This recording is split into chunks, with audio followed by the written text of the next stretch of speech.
Yo, what is going on? Welcome back to the Nosebleed Section.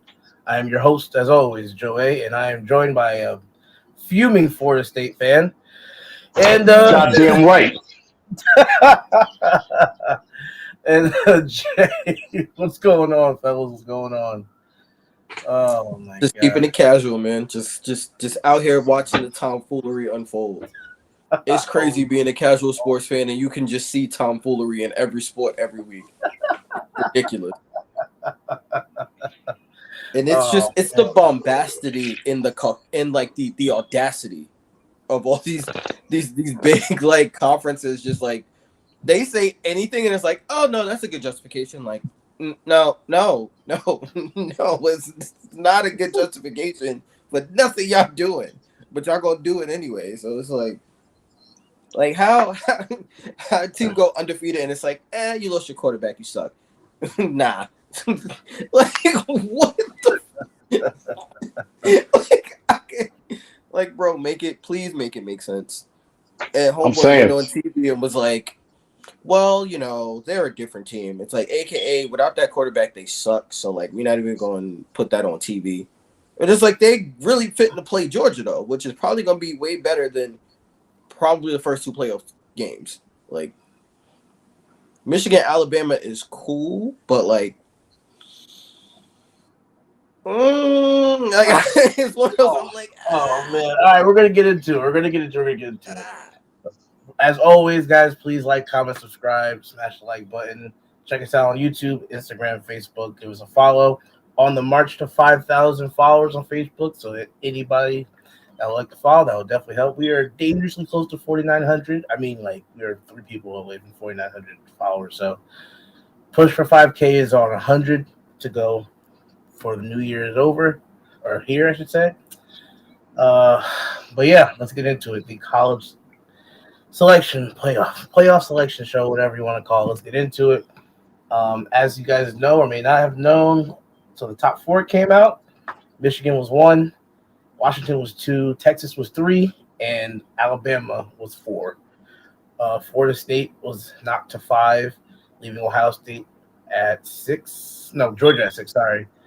And as we're gonna go over this, I am actually watching the committee show, so I'm going to announce more of the New Year's 6 games and everything else that pops up. But Benji, I will let you go because I know you got some things to say. So I got some shit to say. Like for what it's worth, for those who don't know, y'all haven't seen me in a while. I am no longer a part of Sports Mark, but I definitely had to show up for this. As tired and as annoyed as I am right now because I needed my voice to be heard. The NCAA, the college football playoff, and especially ESPN, which I know they ain't got nothing to do with it, but I'm pretty sure they swayed some opinions. Each and every last one of y'all can go fuck yourselves. Dead ass. Each and every last one of y'all. All right? That was absolute, pure, and utter, unadulterated bullshit what y'all just did to Florida State. All right? And Florida State fan or not, it don't matter. It does not matter. The team is 13-0, had already won 19 straight. All right? And the fact that we sitting up here still pulling off victories, still dominant, regardless of what the damn scoreboard said, watch the fucking game. Still dominant. Not with a second string, but a third string quarterback that was only able to put 55 yards up there because he sat up there and missed half the damn season himself already hurt. But we're going to sit up here and say, like, oh, man, they look like a different team. They only beat Louisville by 10 points. They didn't look that good against Florida. Y'all don't know how rivalry week works? Alabama needed 4th in the length of the Nile River and a goddamn miracle to beat Auburn. Michigan sat up there 26-0 against Iowa, right?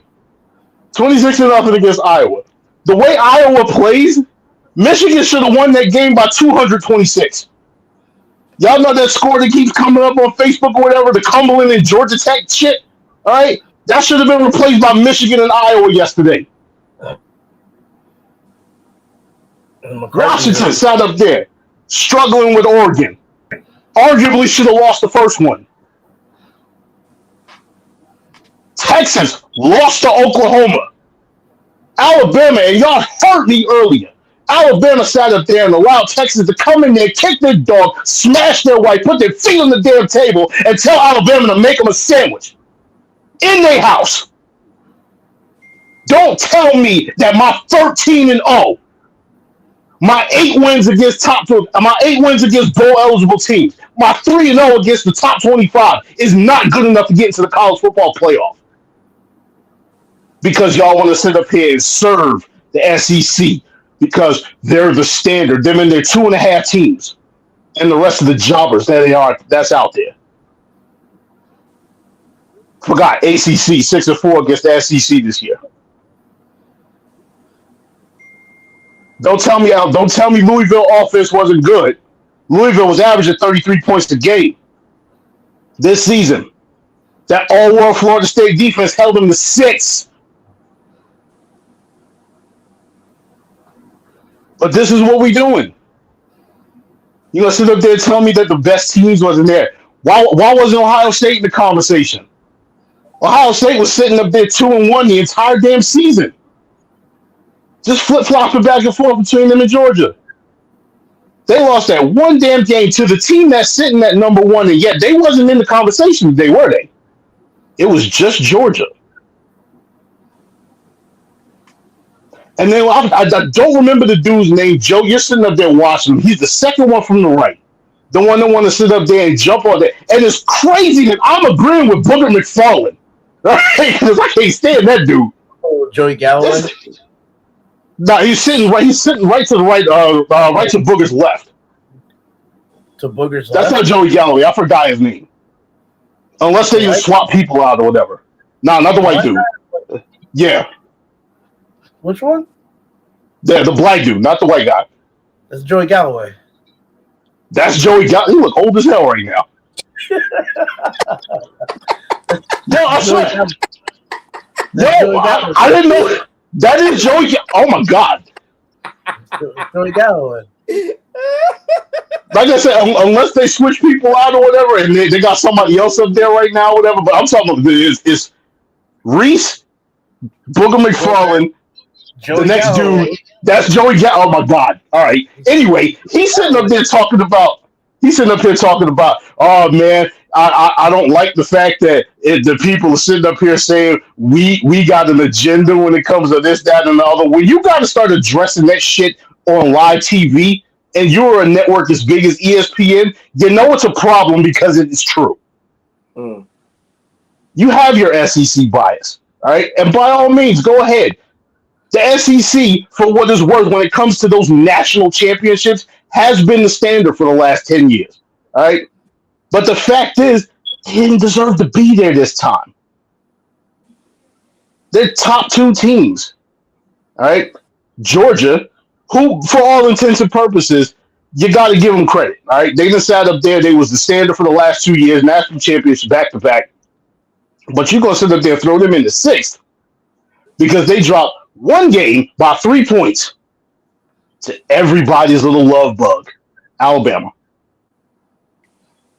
That's what again, really got me. That's why. The same Alabama team that almost lost to South Florida.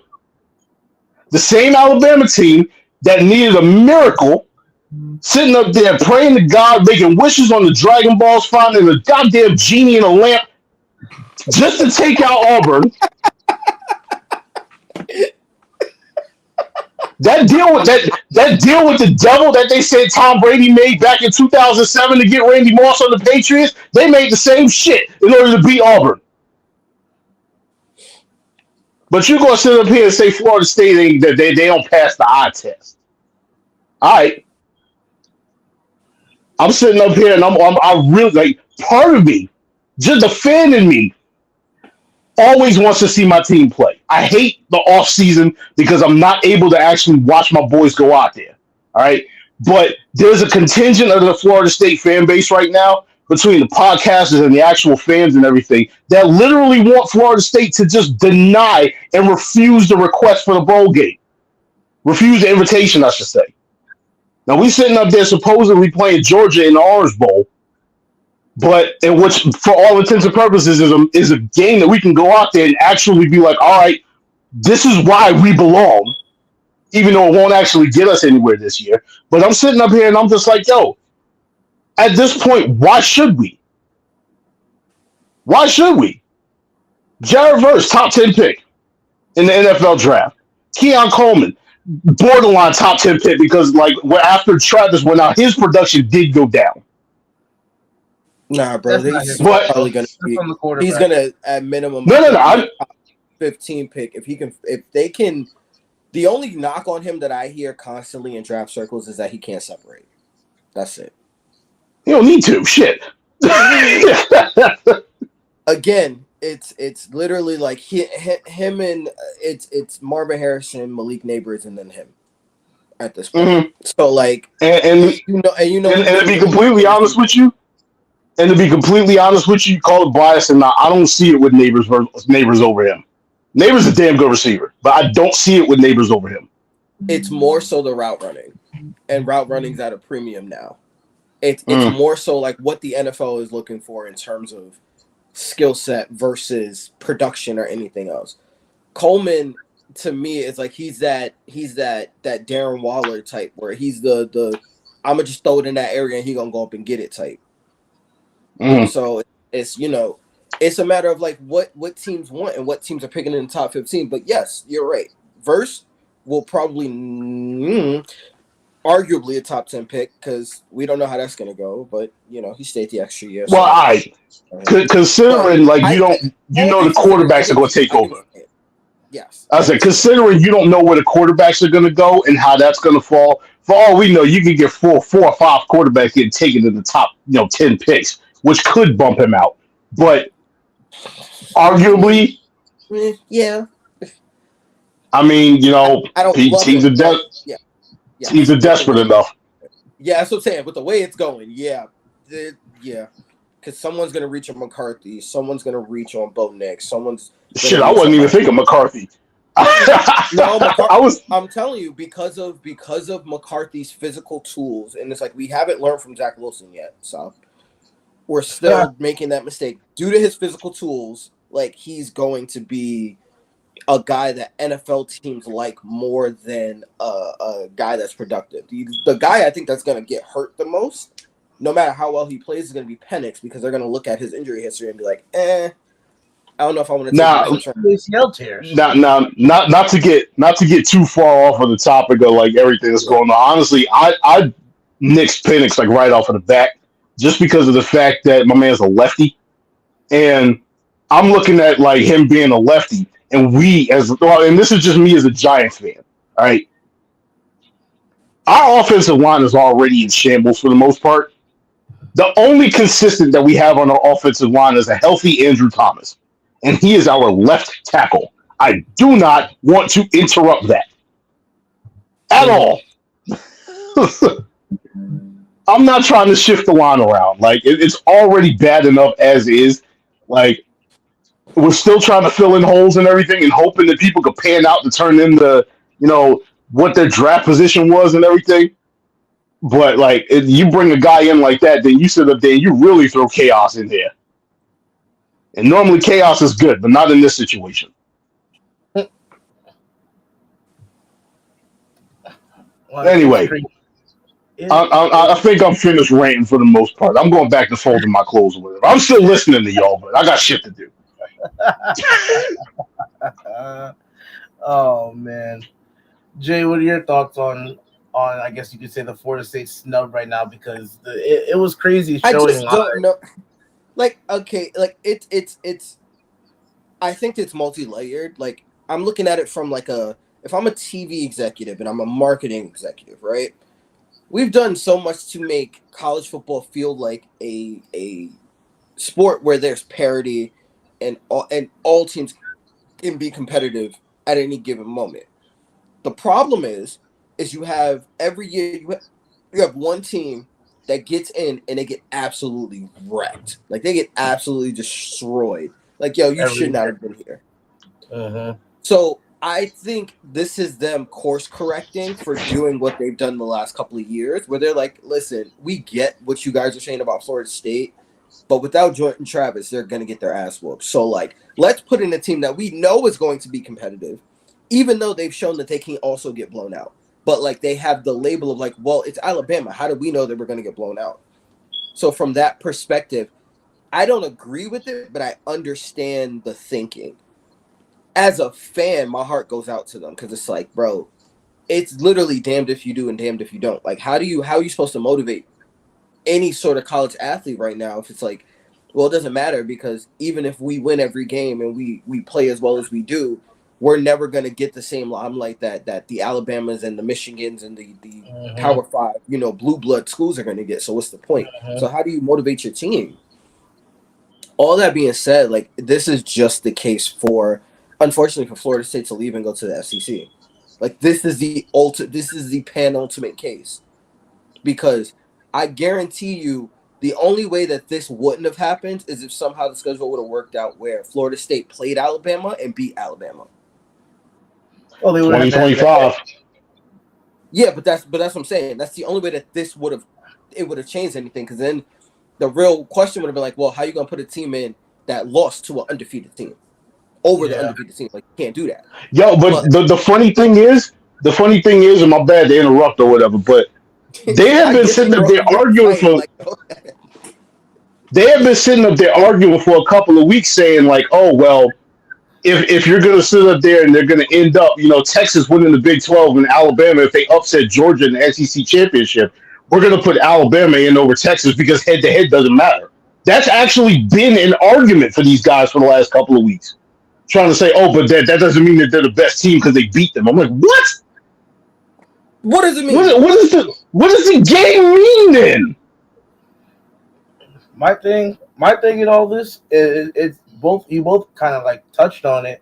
Is like, one, Florida State has had to rally. So like when I was watching them talk about the whole announcement of what the top four was, and Joey Galloway was saying like, don't put it out there that there's like this SEC thing and blah blah. And my whole thing is that, what have I told you, Benji? And I've said this in general to everybody from the beginning. The biggest draw in college football is the SEC. And again, this is not me personally, but my belief of everything is you have to have the SEC in the four. You have to have it. They're the biggest draw. College football, let's be honest, at least in my opinion, most of your fanship and viewership is going to be from the South. You have the biggest draw, which is the SEC, which has some of the biggest or best teams in the country. If you do not have the SEC in it, think of the money you're going to lose. People are going to be watching these games. And then, like you said, Jay, and again, this is why I kind of think about the whole situation. But again, like you said, you have to take yourself out of it. Like, I know. That's what I'm saying. Like, I can't. Like, I don't agree with it at all. But now, if you're Florida State and you're without Jordan Travis, you got Rodemaker in there. That's cool. But you have him going up against Michigan now. And is this kid going to be? Is he going to be Was he going to be good? Was he going to even be able to process in time against a Michigan defense that flies around the field? So it's like, yeah, Florida State has been great, but you don't have Jordan Travis, and you're down to your second quarterback who has not looked good against Florida. Now you have to play against Michigan. You're going to go out there and get destroyed, and it's not going to look good for anybody. It's not going to look good for anybody. Is it though? I mean, it's going to look because good. Like, the thing is, like, here's the question, and I hear what you're saying, but again, what nobody is taking into account with all of that, where the hell did Joe go? I don't know. I don't know what happened. I'm just. I didn't do anything. I was just talking to him. So I don't know. Well, anyway, like I was trying to say or whatever, but the thing is, and what nobody's really taken into account with all of this is you're still giving us a month, and we're talking about both teams. All right, You're giving us a month. One, for Florida State to get healthy. Two, for these teams to prepare for each other.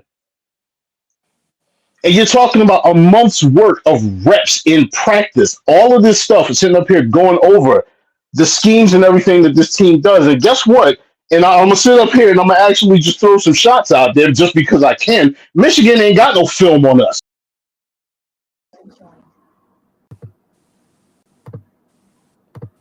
Okay. I don't know what the hell just happened. What was it? Continue. Just keep going. Keep going. Anyway, did you hear any of that, Joe? No. Technical. Okay. Just keep going. No. Okay. So anyway, like I was saying, and I'll repeat it for you since you didn't actually catch it. What nobody's taking into account with all of this is the fact that it's going to be a month between the actual announcement of the games and the game. That's time for Florida State to get healthy. That's time for Tate Rodemaker, regardless of whether they think he's incapable of actually performing at that level. That's time for him to get reps and practice and everything like that. And like I said, I'm going to throw the shot out there. Michigan ain't got film on us, not in our practices. So, I mean, by all means, you can sit up here and say, like, oh, man, Florida State's going to get beat. But if that's the case, then every single team that's ranked higher than another team, the game shouldn't even be played. Whoever it is that's preseason ranked as number one should just be handed the national championship. My thing, and then going back to what you said before, is what is the point? Like, because Mike Norvell has had to rally Florida State players once already, because you already had Jordan Travis went down, and you had to adjust. Your leader, your impact guy, your quarterback went down. You had to adjust the whole team, rally around the defense. We're going to lean on our defense now because our offensive play caller is gone. Yes, you still have Keon Coleman. Yes, you still have Benson. The O-line's banged up, and they haven't been the best this year. So you have to rely on what you can do on offense, but you have to rely on your defense that's been, like you said, all-world, top 5, top 10 defense in the country. You have to rely on that. Now, Jordan Travis is gone. You go undefeated. You win the ACC championship, and now you're left out. So now you're sitting here at 5, and you're just like, as Norvell, you have to rally your team again that's already been gutted. Like, we did everything right, and we're still out. So now what? And then you have to go as as the head coach and be like, all right, I got to go back and rally these kids again and get them to go out and face Georgia. And like you said before, now I went 13-0, I won the ACC championship. My quarterback not only my starting quarterback went down, but my second string quarterback went down. And you have to feel horrible as a defensive guy because it's like, we dominated people. Like you said, we held a 33.5 point averaging team to Louisville to 6 points. Usually in the NFL, when you see that second string quarterback come in, defensives have field days because it's not your starting guy. I'm gonna go after you, and that's when you see lopsided scores. In this case, the third string quarterback came in from Florida State, and Louisville still couldn't do anything. Still couldn't turn the tide and just dominate you guys. It still couldn't, because it still showed your team was able to adjust, be great, and put it on the defense and dismantle that team. So now I'm sitting here like, you've done everything. You've adjusted. You've fought through every adversity, and you still didn't get in. So what if you're Norvell? Do you tell your players? And like you said, you got Johnny Wilson coming out. You got Verse coming out. You got Coleman coming out. Like, you have all these NFL people that are coming out, and it's like, why am I going to play in this bowl game? Like, yeah, it'd be cool to beat Georgia. It'd be cool to win the Orange Bowl. It'd be great. But why put myself through a potentially, what if I get needlessly injured and it affects my draft stock, and that affects money, and that affects my career and my life and my family? Like, so there's so many more factors now that go into this. And now the biggest part that I'm thinking of is, at the end of the day, college football is going to just literally turn into the Big Ten versus the SEC, because that's what the committee That's what the committee said. This is what the committee is doing. If you're not in the SEC or the Big Ten, it does not matter what you do. Nothing else matters now, because now Florida State sees that, they're leaving the ACC, and all the other teams, Clemson's going to see that, they're going to leave. Every team's going to leave. That's why the Pac-12 is 2 teams. Yep, that's what the Pac-12 is done. It don't 2 teams. It's not like whatever. That thing is done. Yep. So at the end of the day, it's really going to be the Big Ten is 25 teams, and the SEC is 35 teams, and all these teams that are in the top 4 now are going to be either in the Big Ten or the SEC going forward. Yep. So that's all it is. And the sad thing about it is we're gonna be right along with them. Mm-hmm. We're gonna be right along with them because it's not even that it's just this.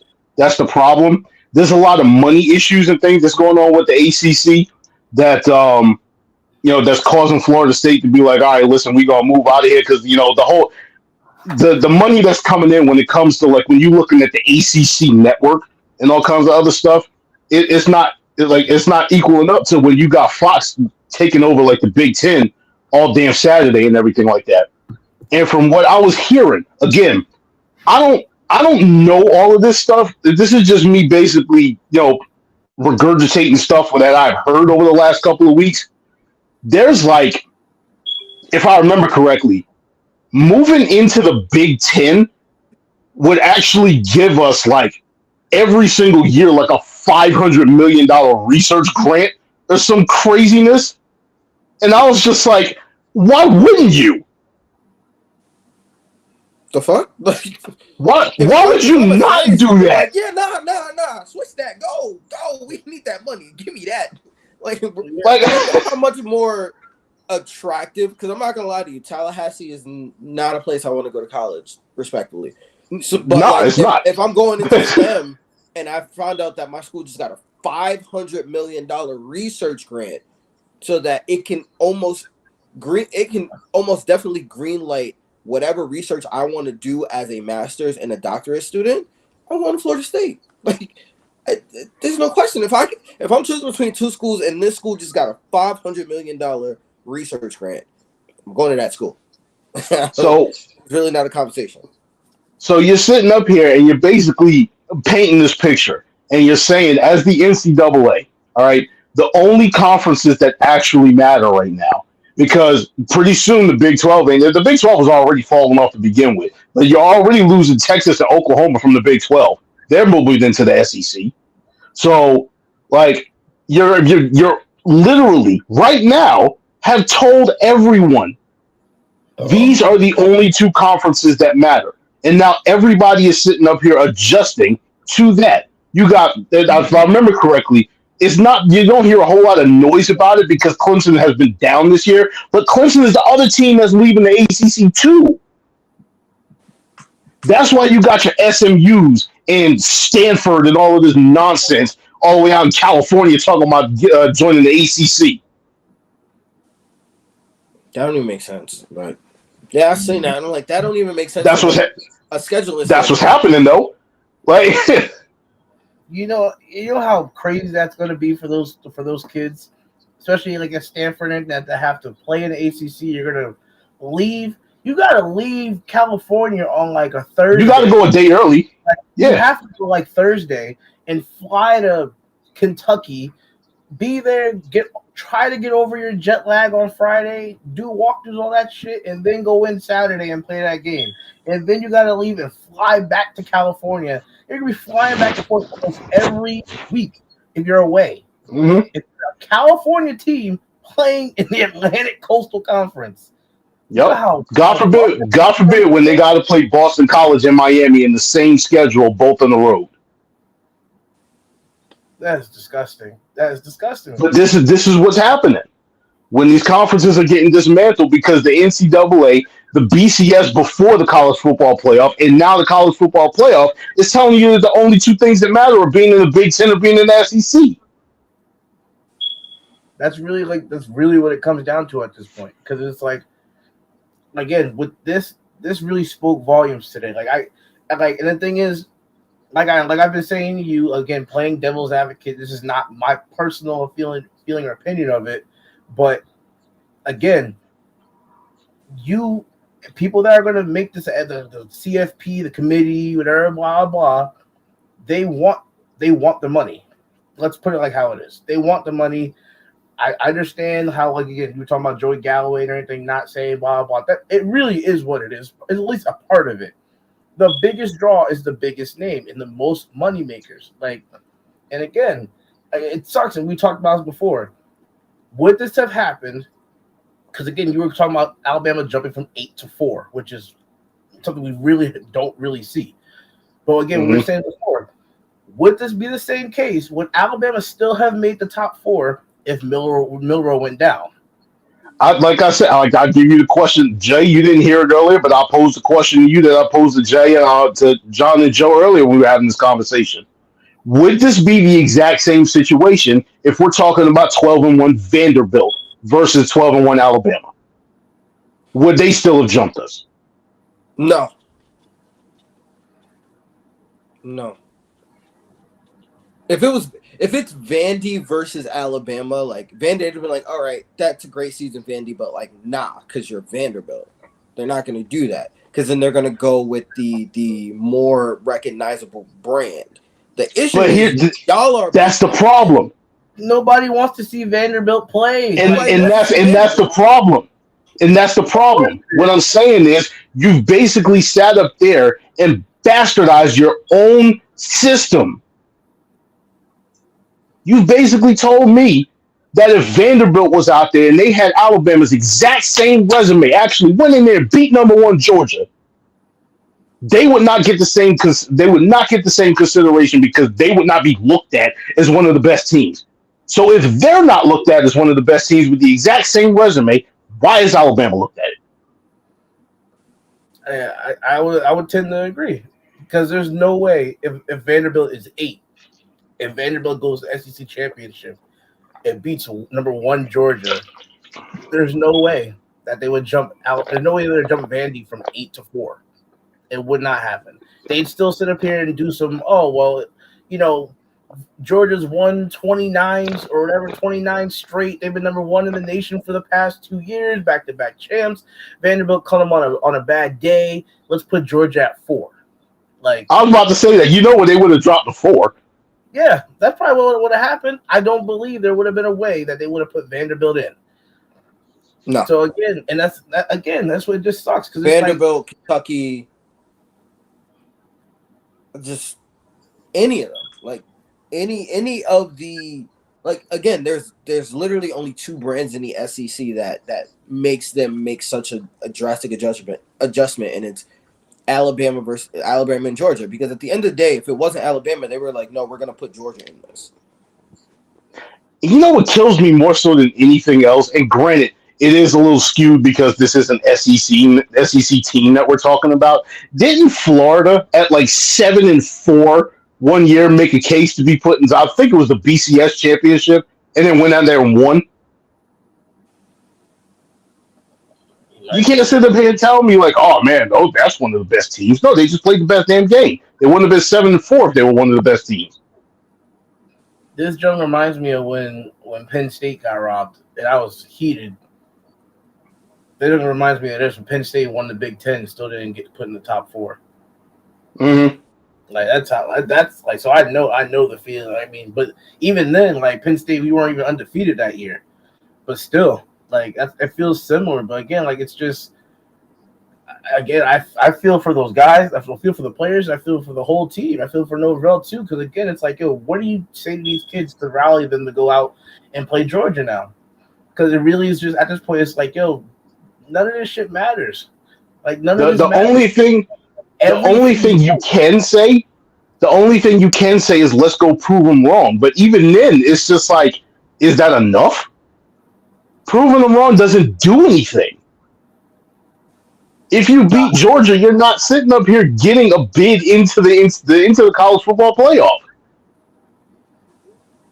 You're going to get a literal bowl of oranges. Yeah, like it really, it shit sucks, man. Like I don't know what else. It really is like, what else can you do? Like when you're one of these players, it's like you do everything right. You did everything right. You fought. You had hard fought games. You beat everybody you're supposed to beat. Like you were 2-0 against the SEC this year. You sat up here and you beat everybody that was put in front of you. No matter you overcame every adversity. Every adversity. Like your starter quarterback goes down, your second string quarterback goes down. You go on the defense, you put on the defense stifles teams, locks everybody up, do everything right. 13-0, you win the conference and everything, and you still don't get in. Like again, like you said, over a Bama team who, yes, they beat Georgia, but the week before that, and again, we're not even having this conversation. We're not even having this conversation if Bama loses to Auburn. Not even having this conversation because not having this conversation if Auburn decides to like actually play a defense that makes some type of sense, and that's all it. That's all it is. it was stupid. Like you don't rush. Why would you rush two? Rush two and drop 9 in coverage, and then you somehow still get beat. Still got beat. You were on the goal line. The guy ran past you or ran to the back of the end zone. You still got beat when you already were on the goal line. I'm like, yo, you can't. How? How do you get beat? Like, did you? I also agree with the guy who's commenting in the comments. Mm-hmm. They need to change the college football playoffs to be more like the college basketball playoffs. My only caveat to that would be like, again, the college basketball playoffs aren't even really. They aren't without their own reproach, just because, again, those teams have to be selected in as well. And I think that's the problem with the college football system is that like a special team of experts, a special team of, a committee has to rank these guys and then specifically be like, oh, well, this team should get in versus this team. And it's like something about that just don't feel right. Like something about that just don't sit right with me. That you have like this panel that's just, well, we're going to put this team in over this team because of our own biases. And we think this is what the people want to see. And it's like, no. I mean, there is no completely flawless system because I literally just tried to run through something in my head. And I was just like, how about they take the Power Five and then give like a single at-large bid if you're going to go with 6, all right? But then that runs into a situation where, we're already in a problem where you only have 2 big conferences, and then there's everybody else. So one of your conference champions is going to sit up there, and they're going to be like, I don't know, like 6-5, or some mess, and you're going to end up leaving out a team that was like 11-1 that was in another conference. So, like, there's no perfect system, and I understand you're going to get flaws. I understand that this is a situation where, like, you had an impossible decision to make, but you had an impossible decision to make, and you still made the wrong decision. I mean, look at what we were just talking about. Liberty, number 23, Liberty just jumped up and is playing number 8, Oregon. Like, there's always going to be some weird, just game that don't make sense, or just somebody being left out, or whatever else. Shoot, at this point, you should just do something like you said, some of it in March Madness, and just do like top 26 or something like that, and that's the thing. Or top 32, and play a tournament, and just the 2 that make it to the end win.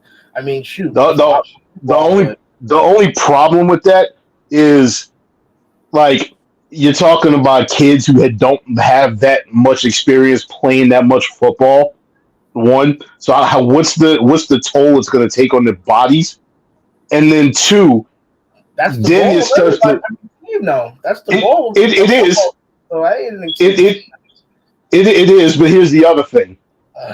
You're still talking about college athletes, student athletes. Yeah. So at that point, you still got to go to class. Think about it, Joe. How many times was we late to class just from going out and playing out in the yard, bro? I get it. Or like running, just playing in the gym. We was tired and still being late to class. These dudes is playing full contact, full schedule, travel, the whole 9. So it's like, I mean, I get it, but at the same time, you're still talking about what? You're still talking about the New Year's Six Bowls are past January. So I know. But what we're basically getting at is Number one, if they're going to push, if they would do that and they pushed it into January instead of trying to play it through December, like I think they would, that would be fine. Although it would be trying to compete with the NFL playoffs, and I don't think they want to try that. No, but I mean, if you have 32 teams, or even if you shrink it down to 16 or whatever else, like 16 would be ideal. You're still sitting here and you play what? That's what, 4 games, 8 games a week. You got 2, whatever, blah blah. You go every day, and that team that loses, they're just out, and their team is done. So it's not like every team's going to be playing until so it's going to end up being like 4 or 5. There's definitely a system where you're not adding to the rigors of like not the same adjustment that they have when they join the NFL. You know what I'm saying?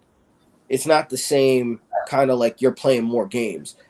But like again, you can keep the one and done thing. You just need to expand it to more teams because at this point, just having the 4 doesn't work. Like it was cool the first couple of years as an experiment, but like now we need to expand it. If not 16, like if not the full 16, because I understand logistically, there's a lot of things that need to work out for them to do that. Like you can at least go to 8. Like 8 to me seems feasible because you're not changing much outside of you're not changing much outside of what the bowls mean. Yeah, well, there's starting 12 next year for the playoff or whatever, and I believe it's like the first 2 teams, like how the NFL playoffs used to be before they expanded to 14. So your number 1 and your number 2 both get the week off when the first week or whatever. But like you're still going to end up, it's not going to be exactly the same, but we're still going to end up with this issue next year. It's not going to be to the same caliber because you're not going to be talking about leaving out an undefeated conference champion. But I think like there's going to be less outrage because once you get out of the top 6 per se, then you're out of the territory of major conference champions. Because then you get into like smaller conferences of like, oh well, we won in our conference, so like we should be considered, and it's like then you get into the logistics and the weeds of it. But like I think once you kind of knock down like, all right, these are our power conferences, all the champions are in the playoffs. No questions asked, done deal. Then you get into a situation where, because it's the same thing with the way the NFL is, because like there's no way you can tell me that like teams in the NFC South should be getting it over like a third team in like the NFC West or some random, like there's no way you can justify it outside of the fact that it's like, well, they won their division, so they deserve to be in the playoffs. I think the argument. I would even do like the teams that aren't in the major conferences have a tournament for themselves or something like that, or the winner of that gets the last at-large bid or something. Yes. Because it's like, yo, what can I do to get into the playoff? Like, what do I have to do? I have to be 100%. Even then, is not real because the first time you ever step on a football field in practice and take your first hit of your career, you are never 100% healthy. Never. So I have to manage 100 kids, keep them all 100% healthy all season, win every game 50-0. Win my conference championship 50-0, and then hope I get in. Like, what do I have to do if I'm not part of the Big Ten or the SEC? What do I have to do? Also, and hope that me winning every one of my games 50-0 doesn't negatively affect my strength of schedule. Yeah, right. Because you didn't really beat then it was clearly too easy for you. You were 50-0. An easy conference.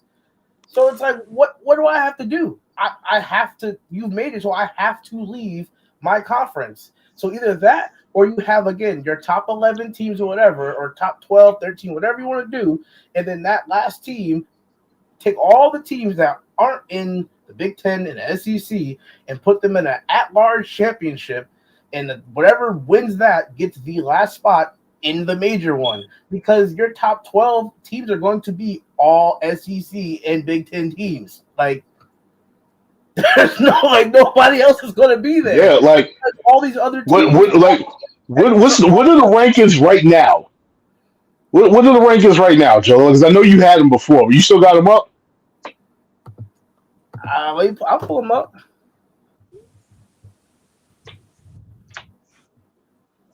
College football rankings, top 25, because it was showing it on TV, and then I switched over back to the Jets game real quick. But I don't know why you wasted your time on that. So the final college football rankings, you got the top four: Florida State's 5, Georgia 6. Now I get a freaking ad. What is it, like Missouri 7 or something like that? Ohio State's 7, Oregon's 8, Missouri's 9, Penn State's 10, Ole Miss, Oklahoma, LSU, Arizona, Louisville, Notre Dame, Iowa, NC State, Oregon State, Oak State, Tennessee, Clemson, Liberty, and SMU and Kansas State. So who was it? Who was that 16? I forgot. Notre Dame. All right. So let's just say, for argument's sake, all right, you expand, because I know, of course, they're doing 12. All right, let's expand it to 16 real quick. All right. Mm-hmm.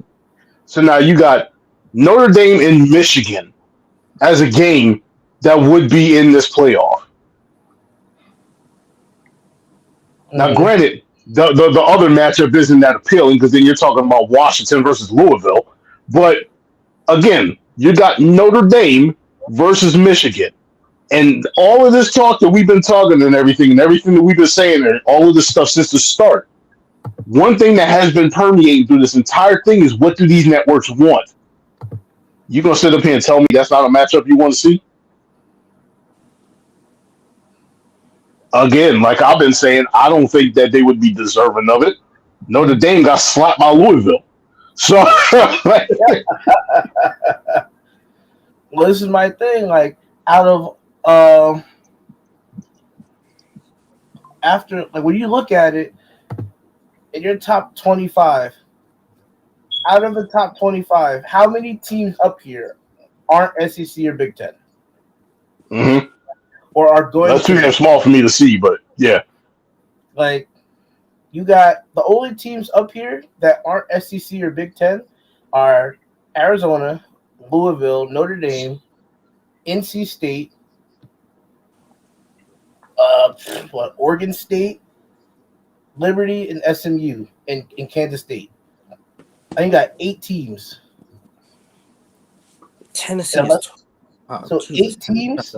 8 teams out of your 25 are non-SEC or Big Ten. No, am I wrong? Isn't Kansas State is what? Kansas State should be Big 12. They're Big 12. Big 12.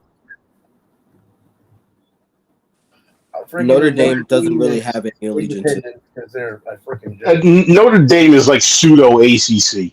Yeah, they're independent. I don't care about them. So yeah, Oregon State's Pac-12, which is not going to be a thing after this year. They're moving. No. Like, my point is, like, a lot of these teams are sitting up here. A lot of these teams on the top 25 alone are Big Ten ACC. A Big Ten SEC. If we're talking top 16, if we did a 16-team bracket, the only team is Arizona. Arizona, yeah. Louisville, and Notre Dame are that round out your 3. Those will be your 3 that are not Big Ten or SEC. So 13 of those 16 teams in that tournament will be SEC Big Ten. So it's like you have to be in one of these 3 or 2 conferences to be anything. There's no way Arizona would even touch the top 10. They could have been undefeated. They wouldn't have touched the top 10. There's no way. So what are you telling these kids, and what are you telling these organizations? Like, I have to leave and go here in order to be better, or order to have a chance to even try to get a championship. And this is the whole thing about, like, I understand why coaches are frustrated with the transfer portal, but this is why the transfer portal exists now. Because it's like Liberty went 13-0, don't matter. Like, we get it. Liberty's a small school, so like we get it, but like they're just like, hey, be happy that you're ranked, and it's like, no, everybody wants to play for a national championship, and they're like, if we went 13-0, why do we not get any credit? It's literally the same argument. So it's like, yo, at some point, I agree, we're gonna have to do some kind of March Madness like type of situation for this. Shoot, shoot. Part of me would love that, just because you can potentially have. Like, I think the biggest difference is college football to college basketball is that you're not gonna always see that Cinderella. Like we saw it when Boise State beat, what was it, Oklahoma or whatever? Yeah. Like you'll see it then, but it's tough to be like, oh man, like Michigan is 1 and Liberty's 25, and Liberty pulls off that upset against number 1 Michigan. Like it's tougher to see that in college football than it is college basketball. But you get college basketball in March Madness, that last ranked team can potentially go up and beat that number 1. We see it all the time in college basketball. It's just different in college football. But if you're that team and you want that smoke, and then they always ask for it, then let's do something that you can get your taste of it. Like, because how many teams every year? Remember, Coastal Carolina a couple of years ago was like, "Oh shoot, we're 13-0. We want smoke." They went and got smoked and got smoked. Like TCU, same thing. We want smoke. Well, to be fair, TCU actually made it to the championship, though. Yes, they did. They did. But my thing is, like, a lot of these people, a lot of these other teams, you want to get your opportunity to face the big boys. I'm very interested in this Liberty game, this Liberty Oregon game. I'm going to be watching that one. Yeah, because honestly, now the same question with Oregon is the same question that we have with Florida State. Are you going to sit up here and have Bo Nix go out there? Is Bo Nix a senior? Is this his last game? Does he still have eligibility? I think this is like his 5th year, bro. Okay, so if he's a 5th-year senior, this is his last game. Is he going to go out there and put it all on the line, his potential NFL career, for a game that essentially doesn't matter? I wouldn't. He played his best game, honestly, or one of his best games against Washington, albeit in a loss. But I'm like that. There's enough tape on me. Like I'm packing my stuff up and I'm going home. Like I'm gonna finish out my classes. More power to y'all. Let the young guy play. Let the young guys play it out. They playing against Liberty, so like I'm not not dressing none of my juniors or my seniors. Honestly, not dressing none of them. That's what a lot of people are starting to see that. A lot more players are going to start doing that, and people are going to start to hate it. Not dressing for what? For what? Like, what am I doing? Yeah, for what? I get it, and especially like we said, these people that have top 5, top 10, or draftable second round grades on them. Why am I playing this game? I can go off. You got work. You got to make up. You got to about to hit graduation. You about to get graduation. You about to be in your master's program. Go finish your work. Go talk to your agent. Go get yourself an agent. Go start working out, bro. We good over here. Go start working out. Go live your dream, bro. Like I'm telling my players that straight up. Like I get it. Like I'm not playing. If I know I don't have a shot to play in the national championship, I'm not playing my seniors. I'm not.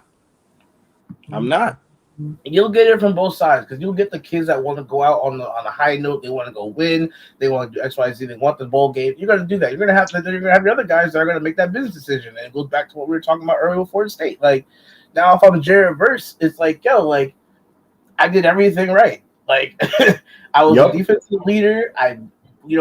He has they keep playing that video of him destroying that left tackle and throwing him in the jacket. Really just fires up the ball and bench presses this man into Jack Plummer. Like I did everything right. I was vocal. I was the leader. I stayed positive. We adjusted through everything. We overcame this. We overcame that. We went 13-0, undefeated. Held this team that averages 33 points a game to 6. Dominated the competition. X, Y, Z. And what do I have to show for it? Like not only that, Joe. Jared Verse came back. Remember, he was projected draft pick last year. Yes. When he should not have, because the man was going top 5 last year. He should have took his ball and went home. He should have cashed in last year. But he came back. But that's the thing. He came back for this. And he For got this. everything. And he got everything. You went 13-0. You got the conference championship. You were 4th in the rankings. And you won and you got dropped.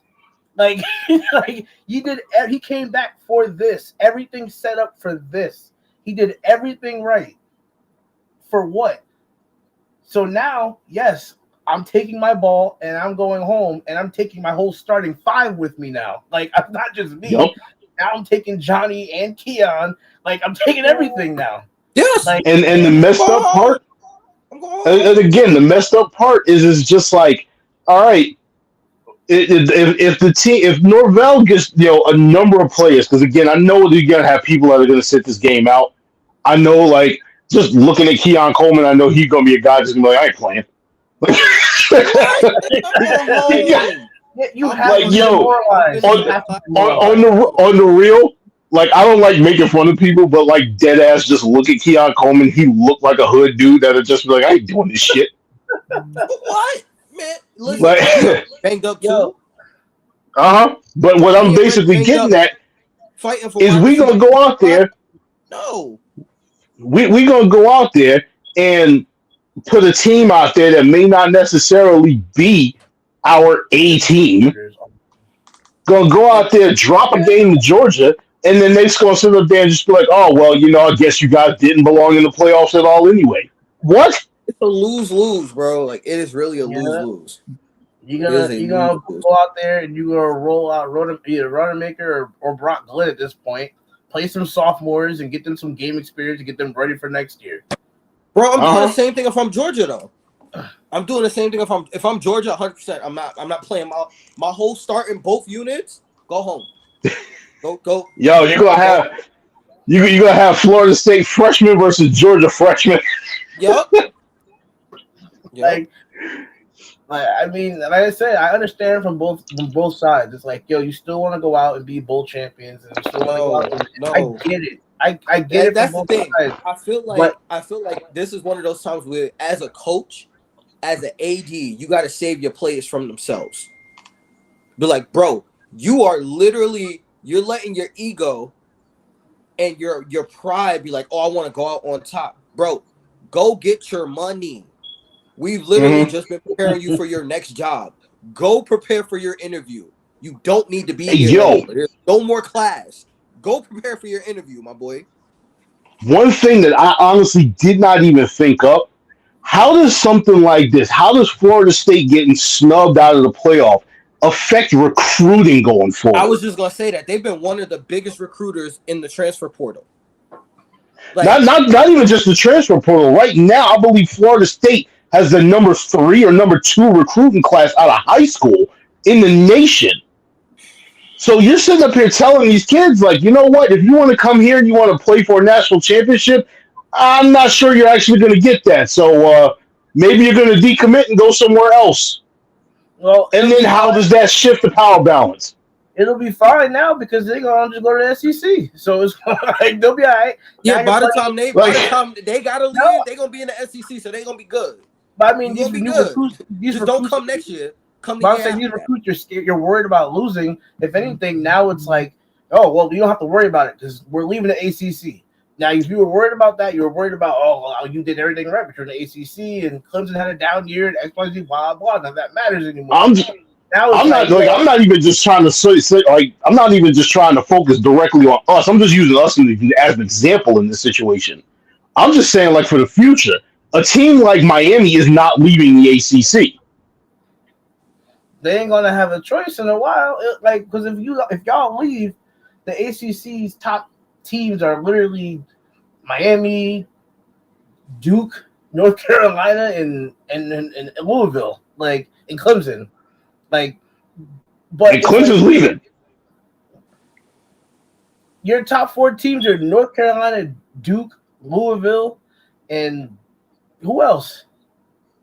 Miami, maybe Boston College. Yeah, that conference is. I don't know, man.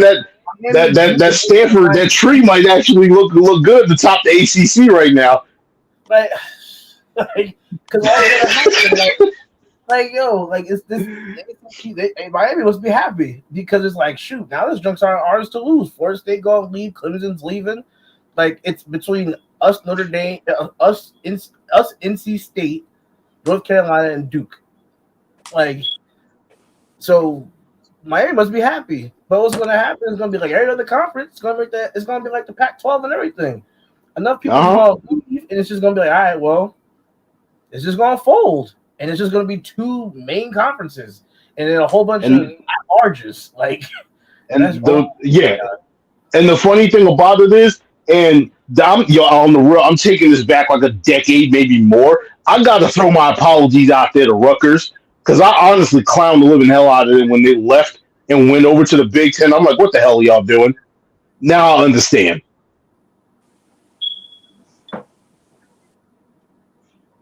Ooh, CJ Stroud. Absolutely fucking ridiculous, man. Yeah, I mean that's what's going to happen. And at this point, Rutgers the same thing. And then Jersey said in the comments, these smaller schools will get better recruiting and become better over time. Then you have a different landscape of college. And I agree with that to a point. And that's what's going to happen with Rutgers because now look at Rutgers. They're 6-4 this year, 6-5 this year. They're in the Big Ten. They're in a better conference. They're playing better people. They're going to get bigger and better recruits. They're going to start going from all those 1 and 2 stars to 2s and 3s, and then 2, 3s, and get that 4, and then they're going to be 3s and 4s. Like it's going to take a minute. They're going to have to. They're going to have to really, really sell that shit because on the flip side, then you get a situation where you get a guy like a Jared Verse who was sitting up there at Syracuse and was just like, I'm too big for this shit. I'm out. Well, he was in Albany, respectfully. He wasn't in Albany, yeah. My bad. I was trying to give Syracuse a good guy. If he was in Syracuse, he probably would have, Well, Syracuse is a whole nother thing because everybody. Joe knows what I'm talking about. Not even going to do it. Not even going to do it. Syracuse is a whole other story because recruits are leaving Syracuse now. Like 3 or 4 people from them in the past 24 hours. Well, if I remember correctly, that might be because of the coaching situation up there too. Babers just got fired, so yeah, everybody left. Like they're not going to be good now. They lost I think they had the one kid from West Orange. He gone. He left, and then you got I think it's 2, 3, 4 other people that they leaving too. I saw I think a corner and somebody a running back left. Shoot. Syracuse ain't gonna be nothing amazing. They had maybe 1-2 good years I think under Babers, and I think they had 1 year they won 10 or 11 games I want to say. Mm-hmm. But that's it. Look at that NSMU. Who's Jersey? Who is NSMU? Why is that? I think that might mean. I think you might mean New Mexico State. New Mexico State. That's why I was just like NSMU. Well, Jersey says. I mean, I'm advocating for Pac-12 to add schools like New Mexico State University, JMU, some HBCU schools, and even North and South Dakota State teams to the Pac-12 next season. I mean, the HBCUs I don't see happening, but. I mean, JMU's already trying to move. It's already in the process of moving up, I think, and that's why they couldn't. They at first weren't bowl eligible because they're in that little time span of you're not allowed to do anything right now until you move up fully from FCS to FBS thing. But actually, JMU's getting the bowl game now because enough teams didn't, I think, qualify or something like that. But the Pac-12 is going to be done regardless. I don't know what's going to happen with them. Because I know they got these 2 teams left in the Pac-12. I don't know what's going to happen with them. I don't know going forward if they're going to – those other 2 teams might as well just leave. They might as well just officially fold and move on to something else. It's crazy because think of the people that came out the Pac-12 and you have UCLA and UCLA's and USC's of the world. You were looking at the Pac-12 or when it was the Pac-10 as damn near the best conference in football. When you were watching Reggie Bush play and everything. Yep. To go from that to this conference folding is just ridiculous. But it just changed. It just shows the landscape. This is what happens though when you get all of this favoritism from these different committees from the BCS computer, and then especially when you got, regardless of whether they want to admit it or not, ESPN pushing all of these narratives and everything like that. This is what happens. This is the long term effect of what happens with them and their behavior. They might as well. I mean, shoot, they might as well just adopt the FCS way of things at this point. You might as well just adopt that instead of Look, this whole big It's grade thing. really crazy to see that, like, even though I know they're moving into a more inclusive system, this is literally why the favoritism that people claim favoritism in college football, and why only certain schools get certain recruits, because as good as the parity is, like, on paper, it really doesn't matter, because you're not gonna see true parity. Like, not everybody's gonna get a chance to even compete for a national championship, no matter how well they play. mm-hmm. I don't know. I don't know. It's gonna be interesting for sure. Anything else we got? I know we didn't really go over the bowl games too much. We could always do a bowl Tank preview. Dell just fractured his fibia. Tank Dell has a broken fibia. God damn it. Yikes. Yeah. Yeah. John was saying. What's up, Bob? John was saying. What's it called? That he was in on a push, like a kind of like a tush push. He was in like on a goal line thing, trying to get in the mix up in there, and got rolled up. That's how he broke it. It's like, and CJ Stroud hurt too. He got hurt too. What? Yeah. Ah. Davis Mills replaced him. You say we can't lose the Pac-12 yet, but giving these schools a chance to be in the Pac-12 and give these schools a chance to play against better competition, and again, better recruiting leads to better teams over time. The NCAA has plenty of money to pay those schools to be in the Pac-12 to keep alive. No, I agree, and I think there's a lot of talent down, like, in the FCS levels and everything. I don't disagree with that at all, but will they do it? Not really. I don't think so. Like, oh, CJ's back in now. Oh, okay, cool. I would enjoy seeing those other teams play. Like, I like a big part of, like, I love watching like North Dakota State play, and I watch going on ESPN Plus on my phone or whatever, and watching those other FCS schools play. I enjoy watching those games because sometimes their competitions.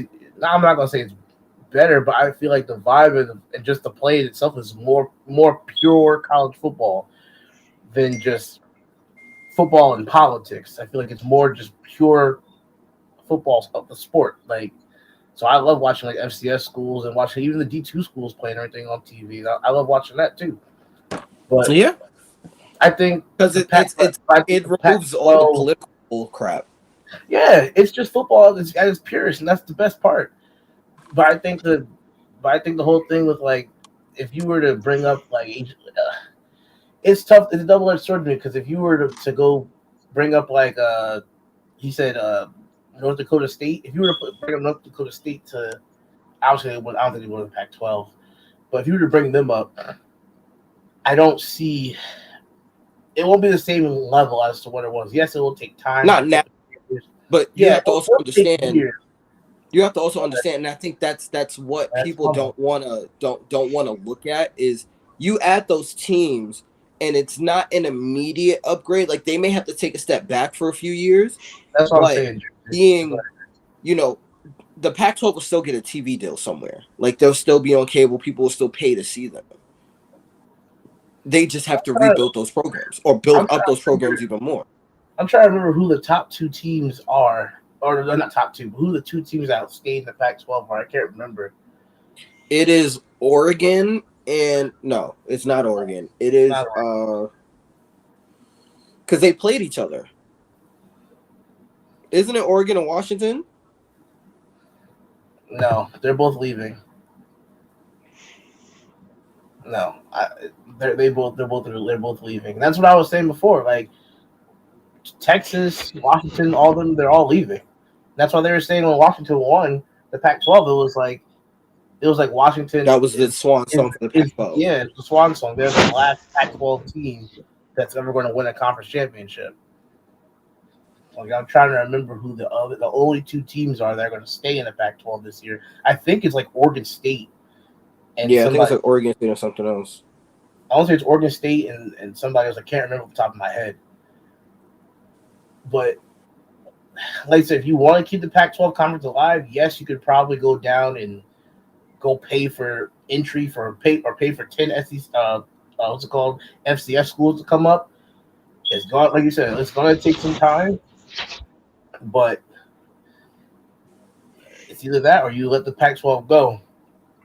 Are you looking it up? Oh, you talking to me? No, I'm not. I should though. Well, that's fine. We got any last remarks? Or are we getting out of here? I'm hurt. That's it.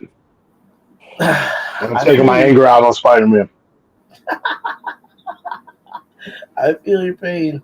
I mean, again, like I said, the best I can attribute to is the year that Penn State won the Big 12 or Big 10, and they got snubbed over. I think they put Ohio State in over us, even though we beat, even though they lost and didn't even make the Big 10 championship.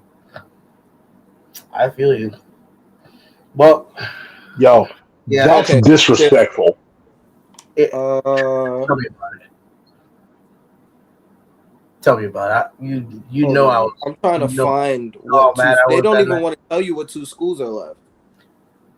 I'm pretty sure it was Oregon State and somebody else. Like I just cannot remember off the top of my head.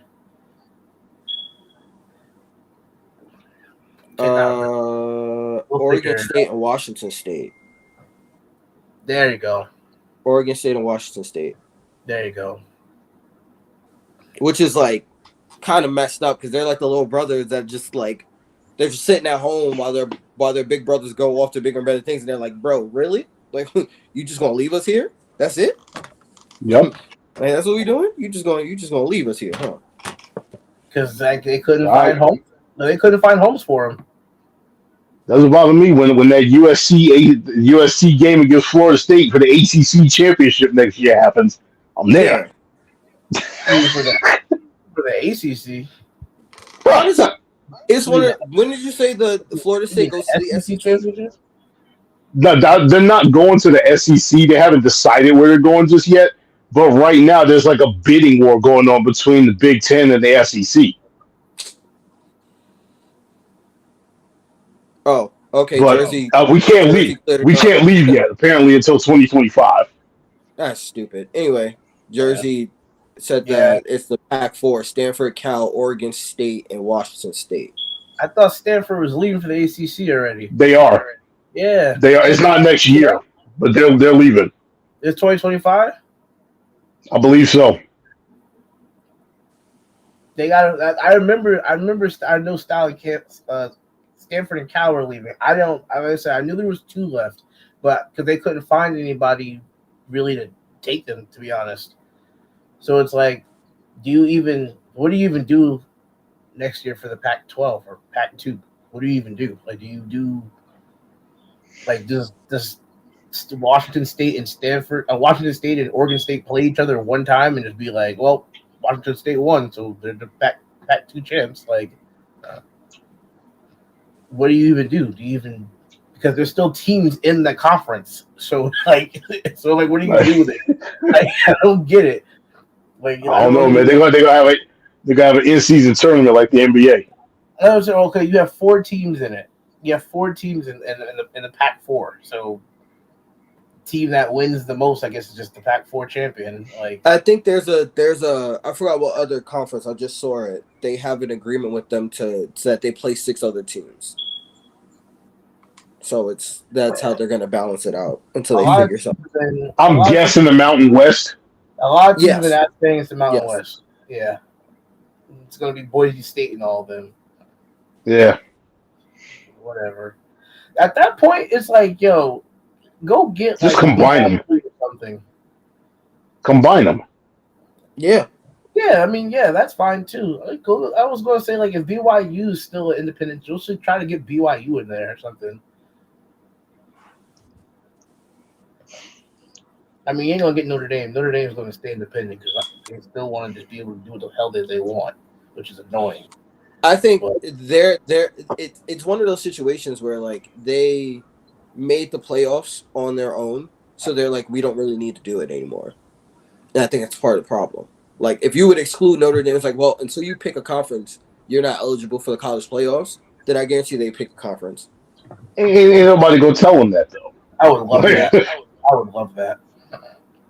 That'd be amazing. Until you grow some balls and play a conference, you ain't getting nothing. You just No, get to like pick yeah, and you could choose your play teams, schedule but every it's year. like okay, you played them, you beat the best team. So what? Like but that's my thing. The only thing with them is like you have to damn near go undefeated every year. You have to go undefeated every year, like to give yourself a chance at the top four because you can't go 10-2 at Notre Dame, not have any type of conference. So I can't even fall back on like, oh, it was a conference champion at least. Like there's nothing. You have to go like 11-1, 12-0 to be considered in the top four for Notre Dame. That's the only thing I can say. You have to. There's no way you can sit up here and go 9-3 or 10-2 and be like, oh, we deserve consideration. Like, no, you don't.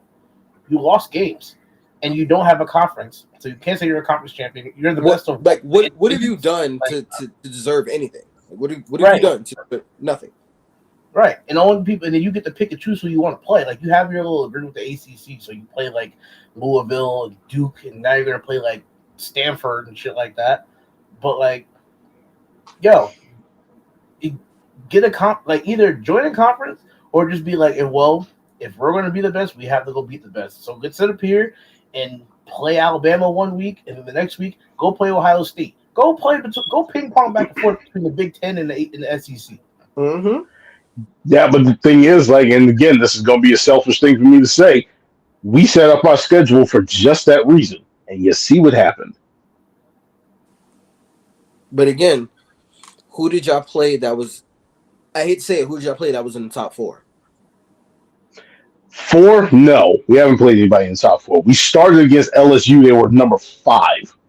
Okay. But the thing is, we had Clemson scheduled. Nobody knew Clemson was going to fall off the way that they did. And And they're that's still also what ranked. killed y'all. That's what killed That y'all. that right there is That's what killed probably the biggest reason why we're not in this playoff. Is because Clemson sat up there and they just fell apart against Duke that one week, and then after that, I don't know what happened to them after that. And they're still ranked. They're 8-4. They're like 22. They're still ranked. Clemson's ranked. Louisville's ranked. Still a top 15 team. LSU's still a top 15 team. So you still have 3-4 ranked opponents you beat. And the funny thing about it is, like after the season or whatever, I'm like, well, not after the season, towards the end of the season, before the ACC championship, they were looking at our record as if we didn't beat any ranked teams because of the fact that teams had fallen out of the top 25. And so I'm just like, yo, how does this make any sense when we played this team over here? Y'all are trying to take this victory for over us, like to take this victory that we had over LSU away from us because they just dropped like to like 15 or 16 or some shit in the middle of the season. Like, yo, come on. So it's just weird. Yeah, I'm not gonna go that far. Michigan does they did their thing, but I do think we could have beat them. that I don't. With Jordan Travis, I think you have a shot at beating Michigan. Without Jordan Travis, I don't think you have a chance to beat Michigan. I'm gonna just be honest. I think our biggest issue against Michigan, honestly, would not have anything to do with our offense. It would be stopping Blake Corum. Because as far as our defense goes, stopping the run was our biggest problem the entire year. Mm, I don't know. Like I don't see y'all being, especially now. I don't see y'all especially now. I don't see y'all beating Michigan. Now, if y'all had got on the other side, it kills me that Michigan is terrified. That pisses me off so much. Michigan is terrified of Alabama. That burned me so much that happened. But I think had y'all been on the other side, and you went and you played like a Washington with Travis, or maybe even if like a healthy Rodemaker, I think you have a good chance. I think you have a really good chance if you face the Washington team. They've The been other thing, like just to throw it out there, the hypothetical. Say they swapped us out for Alabama. All right. Let's say they swapped Alabama out for us. All right. What ends up happening in that situation is we would be playing Michigan, or let's just say like this, they do it the way that they probably should have done. Your three undefeated teams are ranked 1, 2, and 3. Right. Mm-hmm. That would have put us up against Washington. Now, here's the funny part. The way they do the college football playoff is the team that's number one gets to pick what bowl game they want to play in. Which And Michigan picked the Rose Bowl, which with Washington being right up there in the Pacific Coast would have had to fly themselves all the way over here to New Orleans. And then what? That would have put us at a massive advantage. Yeah. We ain't got to fly across country for that one. So, like I said, that's a whole other thing that would have come into play at that point. But, Bob, hindsight is 2020. Bob, they said the committee actually touched on that whole science stealing scandal in Michigan today, and they said that they didn't use that as part of the criteria as far as judging Michigan whether they got in or not. Like, I understand it, which is hilarious. Yeah, they said that wasn't a college football committee choice or thing. It had nothing to do with college football committee. It had to do with Michigan, and Michigan handled how they did. It was an NCAA thing, but it's not a college football playoff committee thing. So it wasn't something that you can judge them on. It wasn't judge them on on-field performance. Which then I'm like, well, if you're saying that, then Florida State only. What other cheating are you opening the door for? My only thing with that is that, if you're talking about on-field performance and you're talking about a team that rolled out a true freshman quarterback and still held a team that averaged 34 points a game at 6. I'm just saying, if we're saying on-field performance and that's what you want to go off of, like, but again, and it goes, and I'm not surprised because then it goes back to how the NFL honestly is being run, where it's offense-driven, pass-driven league. And there's so much put on the offense, and nobody cares about defense anymore, which is why the NFL is probably going to end up at some point just being 11-on-11 or 7-on-7 touch football at some point because nobody cares about defense. Everybody wants 60 to 59 games. But if you hold a team that averages damn near 40 points a game to 6, nobody cares because your quarterback is out. And it also doesn't help when you have, your national broadcasters up there talking. And instead of actually bigging up the defenses in those games that were going out there, shutting down the opposing offenses, you said, oh, man, this is an offensively challenged game instead of a defensive struggle. Just imagine how you see how different that sounds from one thing to the other. The verbiage in the narrative is really crazy when you sit back and think about it. Like, it's gotten to the point where defenses don't even get credit for being good. It's the offense is playing terrible. That's why the defense is winning. It's like, and I think that's why we have such a negative outlook on so many quarterbacks right now. It's like it's not that the quarterback's playing good or bad. They're playing great defenses. That's why nobody wants to play defense anymore. The same reason nobody wants to play. The same reason nobody wants to be a running back anymore. Like, I'm gonna put it to you like this, yo. Again, call it bias if you want. Honestly, I may be biased when I'm saying this shit, like or whatever. Joe, you were watching the game last night. You saw when our punter got jacked up or whatever, and it was like they got the ball like 1st and 10 on the 15 or whatever, and we ended up not even 3 and out. We ended up 3 straight plays and a turnover. Tatum Bethune, one dude, took the entire game over. That was it. No credit whatsoever. It's just, offensive struggle. Offensively challenged. Offensively inept. This is the terminology that's being used to describe what's going on in one of your conference championship games. And then you want to sit up here and tell me that there is no narrative. All right. They don't care about defense. It's crazy. They don't care about defense, man. Like, it just is what it is. What it is now. Nobody cares about defense anymore. Nope. Not a soul. Iowa had 2 first downs in the first half. That is horrible offense. They have 4 first downs. Sorry, what is But it? we knew that. Everybody knew Oh, Iowa had a bad offense. oh yeah, we've known that all along. There was no hiding that game, and that's why I didn't even think there was going to be some type of miracle Iowa wins and Michigan loses. No, Iowa sucked all year. That's because the Big East is so loaded on one side. On one side, you have, or big, sorry, the Big East, Big Ten. You have Penn State, Ohio State, and Michigan on one side of the conference. So the other side is literally just Wisconsin and Iowa. So one of those two de facto is going to get in every time, unless you get freaking like Minnesota that moves up or What Nebraska. unfortunately, what you're going to have to do, and they're not going to do it because now the Big Ten is going to be expanding even more in the next couple of years, with Yeah, so as the Big more teams sit up here and continue to you'll join mm-hmm. in. Big Big 35. Ten with 38 teams in them. Yep. Oh, Big that's a big 35. 45. Like I was going to say, do what the ACC did this year. Do away with the divisions. Because even before, like now you had the top two teams. You had the top two teams end up in the championship this year. But All right. Well, before you would sit up here and you would have a conference championship game that would end up being Florida State versus Duke or Florida State versus some other team that didn't deserve to be in that championship spot because Florida State and Clemson had already played each other,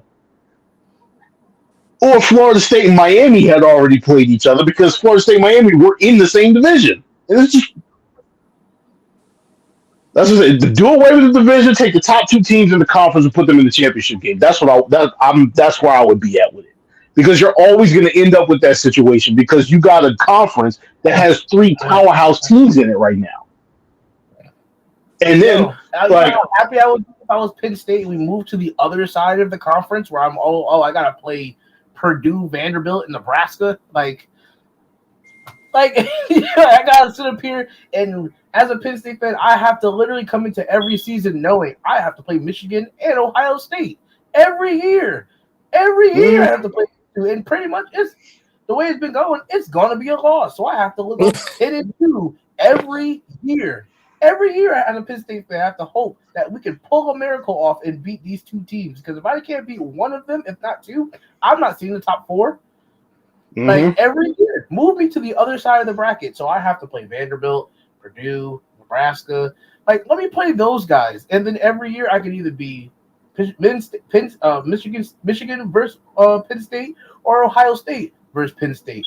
Then I would be happy with that. Every year, I'm pretty much coasting to the freaking Big Ten championship, unless we sit up here and we lose to a team we had no business to, like Indiana or Maryland or some shit. But other than that, like we beat Iowa this year. We beat everybody that wasn't Michigan or Ohio State. Like, but it's like this is what it is. You have the division that's loaded on one side. Like you said, I would be fine with that. The only thing that would suck with that is again, you're going to have Michigan and Ohio State are going to probably be 1-2 almost every year. Now, unless somebody beats them and they drop, not necessarily. Could Michigan and Ohio State got to play each other every single year, regardless. That's just a tradition thing. Yeah, they definitely. So I like just like how I'm sitting up here. Like when we move over to one of these other conferences, let's just say, for argument's sake, that it is the Big Ten to eliminate the fact that this would turn into a conference game. You're still going to see us play Florida every single year, just because. You know what? And you know what? I think what will happen if that crap happened, and it would piss me off to no end. They'd move the Michigan Ohio State game early in the season. I think take it off the rivalry week. Whoever would lose that game would sit up here and be like, "Oh, well, yeah, they were 0-1, and then they won 11 straight, so it's fine." Basically. Because if you do that the other way, and you do rivalry week at the end, then it's cool. Michigan is 1, Ohio State's 2, Penn State's 3. One of those teams is going to lose and drop to 3, and the other two are going to move up every year. So they're gonna, in order to do that, because again, they still want the big draw of Michigan and Ohio State. They're gonna do some crap to make sure they're still in the top 2 to 3. Like next year, Michigan plays USC, Texas, Washington, and Oregon, and Ohio State. Yeah, I can't wait for next year. That's gonna be. And the Big Ten is going to be bananas next year. It is, and which makes it makes it even funnier that Colorado's also moving, and I'm like, from what I saw this year, you guys need another 3 years of just recruiting before y'all can compete in any other conference. Well, Dion said going in, this wasn't going to be the year. Like they started off hot, but They you did. still have to look at they brought in like 80 new kids. Like like they literally brought in like 60 to 70 new kids, and then you have a lot of young ones. Like yes, Strader and Shiloh are older, but they still had true freshmen, true sophomores. Well, again, you also have to look at too. They lost a large number of their recruiting class. Well, that's what I'm saying. Like you can't expect a new coach to come in and set up a whole new team of 100 kids and learn them and know who could do what, blah blah. A whole coaching staff in 2 months and throw it together and be like, we're gonna go 11-0. It's not gonna happen. And we're gonna go 11-0 playing with 3 juniors and 30 freshmen and sophomores that have never seen time. Like, it ain't gonna happen. Even Shadur was playing at Jackson State. Like he moved up to Colorado. That's a bumping competition. Like going from playing Tuskegee to going to playing USC is much different. Like yeah. Oh, been rambling for an hour and a half. Goodness gracious. I told you I was just gonna sit here and let y'all go off because this is entertaining for me. But when I say I'm casual, even though I think I spelled it wrong, whatever, I was tired. You're causal. Yeah. There you go. You're a causal. But that's just how casual you are, man. Yep. Yeah, you don't even care if you spell it right or wrong. No, it's really not that important if I spell it right, honestly. It is what it is. Oh my gosh. All right, let's end this thing. Goodness gracious. Guys, thanks for watching our ramble for the past hour and a half. This madness that is the college football playoff. We will be back with a bowl predictor show sooner than later, probably sometime this week coming up. As always, like, comment, subscribe, smash the like button, subscribe to us on YouTube, check us out on Facebook and Instagram. And until next time, guys. Benji, good to see you. Make sure you're You in another 6 months, brother. He'll be back. I don't know what he's talking about. He's coming back. He's not even worried about it. Yeah, I need you for WrestleMania. Stop bullshitting. I need you for WrestleMania. Let's sit up here again. You want to talk about the you want me to bring up the schedule real quick again? For who? All right. At me. I get averaging schedule, averaging 83 hours a week. You really want to by us? We're getting out of here. Like Bob Thursday, thanks for talking with us. Like again, follow us on Facebook and Instagram. Check us out on YouTube. Hit that subscribe button. I will know if you subscribe because it pops up on my phone too. Have a good Sunday, guys. Thanks.